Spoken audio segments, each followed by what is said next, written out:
안녕하세요. 주식 종목 선분 분석 애널리스트 사고판다입니다. 오늘은 특정 종목이 아니고 일단 러시아가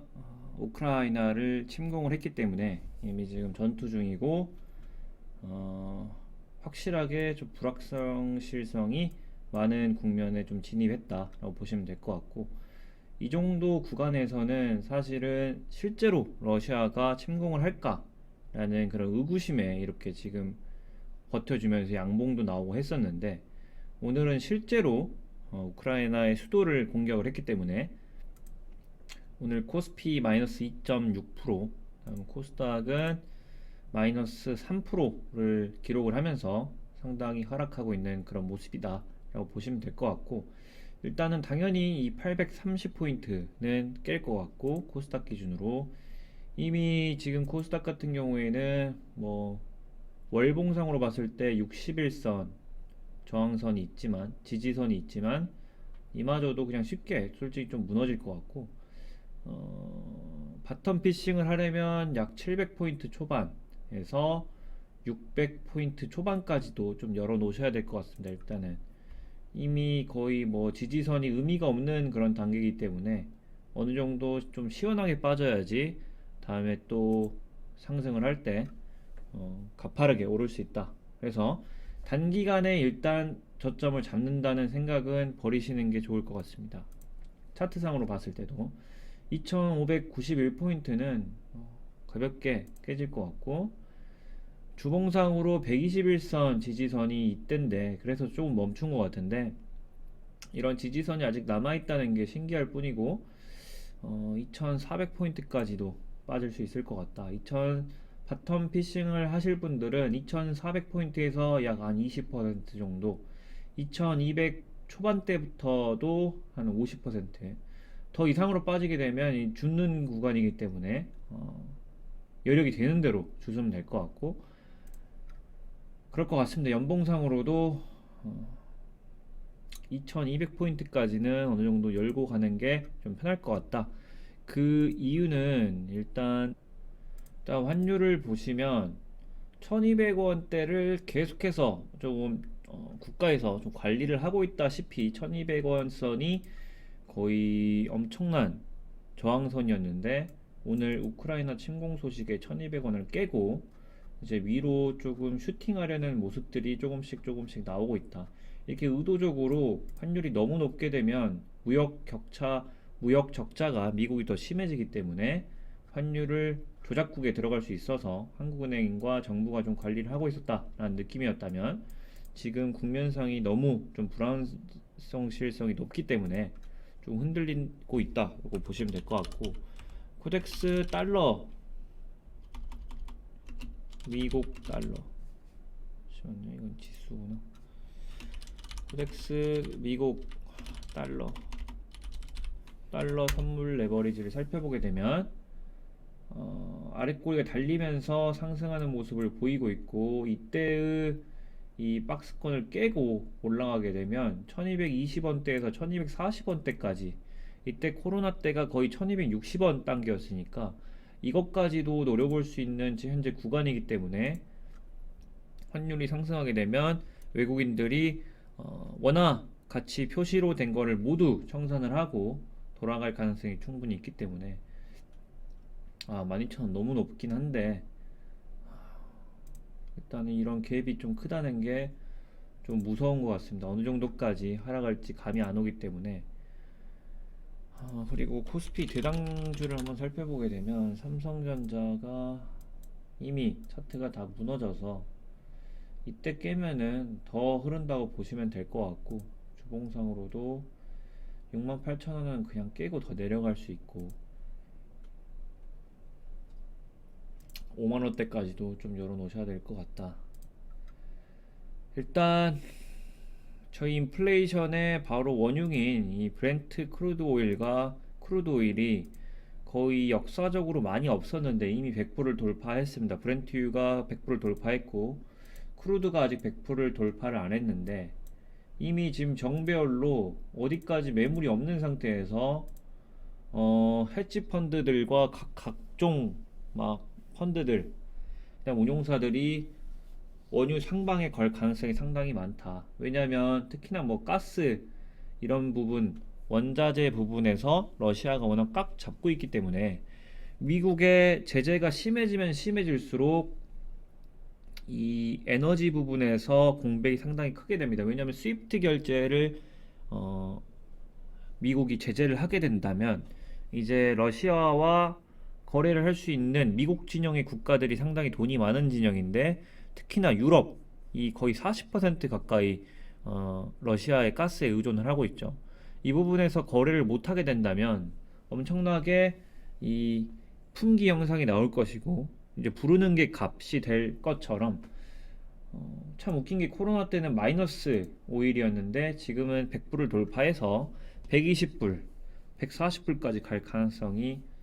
존재한다. 러시아가 전쟁을 오래 하고 만약에 우크라이나를 넘어서 나토군과 직접적으로 붙었을 때 더 혼란이 심해지기 때문에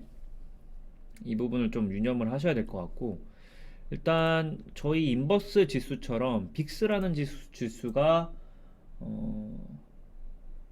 이 변동성 지수인데 이 변동성 지수도 이미 신고가를 돌파를 해서 상승 추세에 와 있다. 그렇게 되기 때문에 이 빅스가 코로나 때 100불까지도 갔었죠. 이제 32불인데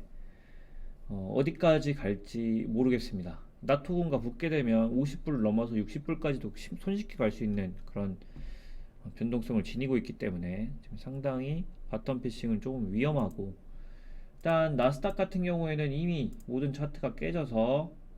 이때 12,000불이 가장 바텀이었는데 이것까지 깰 가능성이 상당히 농후하다. 페드에서 어떻게 나올지가 가장 관건인데 페드는 아직 솔직히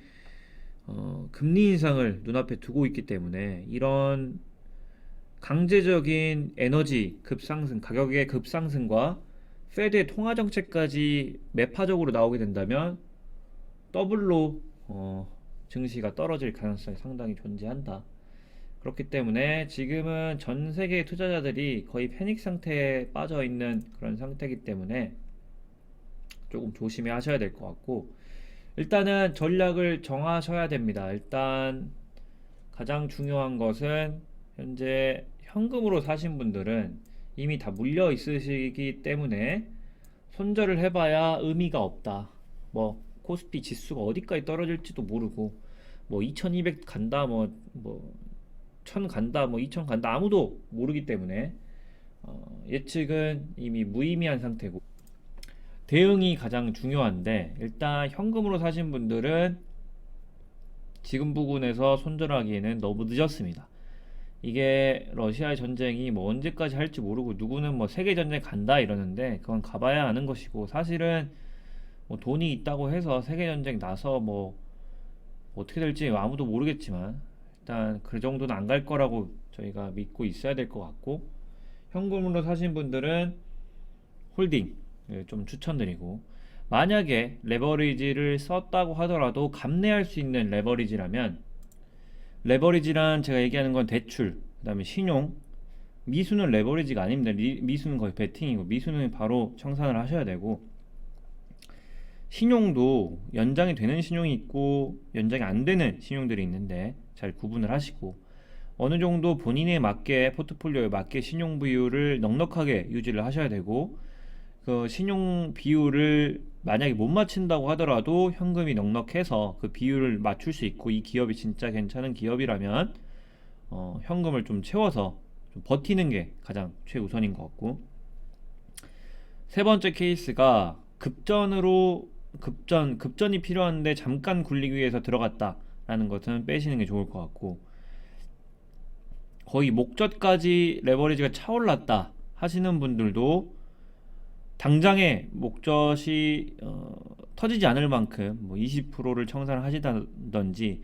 당분간의 유동성을 만들어 놓으시는 게 건강상으로도 좋다. 너무 타이트하게 조이는 상황에서 주가까지 폭락을 하게 되면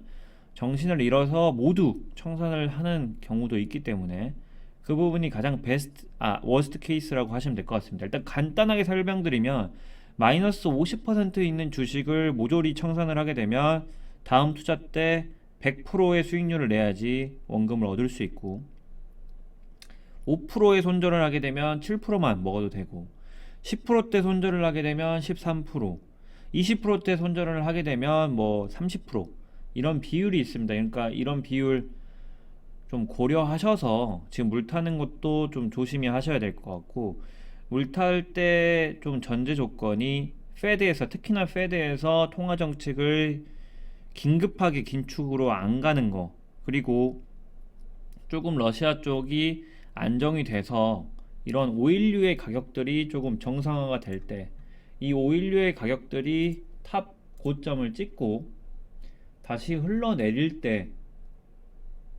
그런 모습이 보일 때 조금씩 물을 타게 되면 아무래도 조금 이해하기 힘드실 수 있겠지만 이 이야기가 이 원유 가격과 달러 가치가 정확하게 반비례합니다. 그러니까 달러 가치가 강세가 될 때는 오일 가치가 떨어지는 경우가 많고 오일 가격이 강세가 될 때는 달러가 좀 약세가 되는 경우가 많은데 이 이유가 바로 이 기축통화라는 개념인데 이 원유를 거래를 할 때 달러 기축통화로서 특히나 미국